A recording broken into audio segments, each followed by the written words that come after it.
honorable député de Lac-Saint-Louis.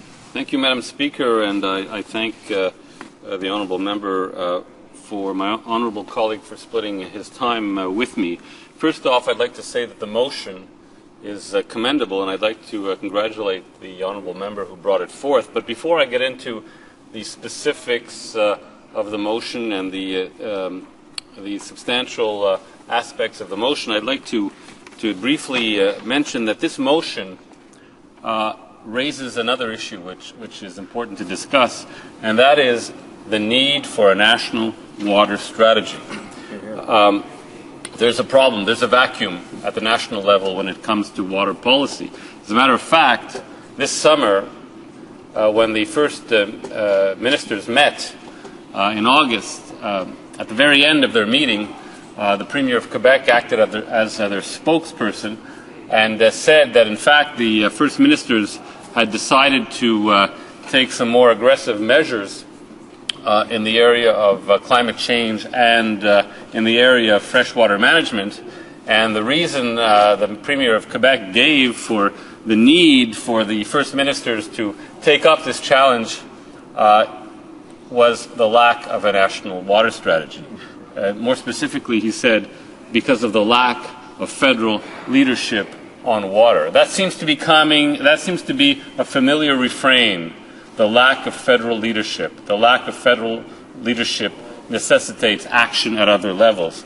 That theme was also taken up recently after the Commissioner of the Environment in Ontario tabled his report, where he underscored the ongoing problems that exist in the Great Lakes. And in reaction to that, the publication of that report, another commentator said it would help the Great Lakes if we had a national water strategy. Now, when we talk about national water strategy or any kind of water strategy, one of the concepts that is brought forward is the concept of integrated watershed management. Now, I agree that's a very important concept, but it's a very high-level concept, and it's a concept that is very general in nature. I think a national water strategy needs some more specific elements or some more specific pillars, including a discussion of the issue of bulk water exports, the issue of water as a human right, the issue of wastewater treatment, the issue of the management and protection of St. Lawrence River and Great Lakes, the oil sands and water, for example, and it should also deal with, more pointedly, with the issue of the pollution of Lake Winnipeg and the problems that Lake Winnipeg is having. And, of course, a national water strategy should deal with the IJC and whether the IJC has enough resources to do the work that is expected of it. Is the federal government of Canada, is the federal government of the United States, are they offering enough support to the IJC so that the IJC could look at issues like Lake Winnipeg more deeply, or of Lake of the Woods in a more comprehensive manner? So I think a national water strategy should deal with the Lake of the Woods. The Lake of the Woods sub-basin is the most important of the Winnipeg River drainage areas, and it contributes half of the flow to the half of the flow of the Winnipeg River. Now, the Winnipeg River drainage basin, in turn, is the most significant of Lake Winnipeg's sub-basins. In fact, it contributes 45% of Lake Winnipeg's total inflow.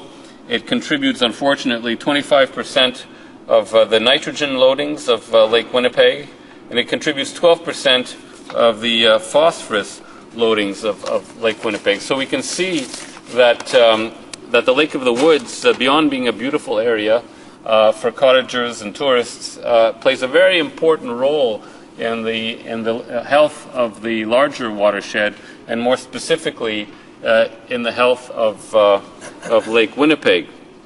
Now, this motion is important because at the moment, while the IJC is looking at water pollution in the Rainy River, in water levels, looking at water levels in the Rainy River, and looking at water levels in Lake of the Woods, it is not, for the time being, looking at water quality in the Lake of the Woods. So this is very important to raise this point and to put pressure on the Conservative government to deal with the IJC and to deal with the United States in terms of getting the issue of water quality in Lake of the Woods on the agenda. Now, the fact that this motion was raised at all means that the federal government, in fact, isn't doing its job. So I congratulate the honourable member for bringing in this motion, and hopefully the Conservative government will give some attention to the issue. Hear, hear.